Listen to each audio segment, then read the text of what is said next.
একদিন জঙ্গলে ছোট্ট এক ঝোপের মধ্যে শিয়াল তার মেয়ে কুট্টি শিয়ালির সাথে খেলছিল।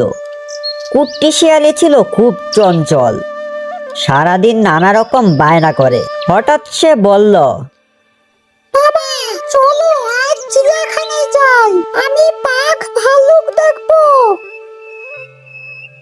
শিয়াল তার বউ মিসেস শিয়ালকে ডেকে বাইক বের করলো। কুট্টি শিয়ালি মজায় মজায় বাইকে চড়ে চিড়িয়াখানার দিকে রওনা দিল। তবে রাস্তায় সবকিছু মসৃণ চলছিল না। হঠাৎ একটা বড় বাস পাশ দিয়ে সাই করে গেল, আর তাদের বাইক বাসের সাথে ধাক্কা খেয়ে পড়ে গেল। সেই দুর্ঘটনায় মিসেস শিয়াল মারা গেল। শিয়াল আর কুট্টি কোনোভাবে বেঁচে গেল। মিসেস শিয়ালের মৃত্যুর পর থেকে শিয়াল খুব দুঃখী হয়ে পড়ল। একদিন শিয়াল বাজার থেকে এক টুকরো ইলিশ মাছ কিনে জঙ্গলের রাস্তা দিয়ে বাড়ি ফিরছিল। আরে মজা হিরে মজা, আজ খাবো ইলিশ ভাজা। পথিমধ্যে জঙ্গলের মাঝে হঠাৎ চারপাশ ঠান্ডা হয়ে গেল। একটা অদ্ভুত শব্দ ভেসে এলো। ইলিশ মাছ, ইলিশ মাছ। শিয়াল রে, তুই আমার মাছ লইয়া কই যাস? শিয়াল ভয়ে কাঁপতে কাঁপতে বলল, কে কে তুমি? মাছ নিবে তো নিয়ে যাও, আমি কিছু চাই না, কিন্তু তুমি মাছ চুরি করো কেন? আমি কুমির ভূত, দিনের বেলায় পুকুরে থাকি আর রাতে চুরি করি। তুই আমার মৃত্যুর কারণ। আমি মিসেস শিয়াল রোড অ্যাক্সিডেন্টে মরার পর কুমির ভূত হয়ে গেছি।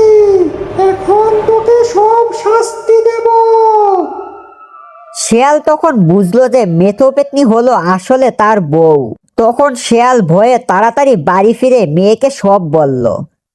কুট্টি শিয়ালি একটু চালাক ছিল। সে বাবাকে বলল, বাবা, আমি একটা বুদ্ধি করে মাকে ফিরিয়ে আনবো। তখন সে জঙ্গলের মধ্যে সেই পুকুরের কাছে গেল।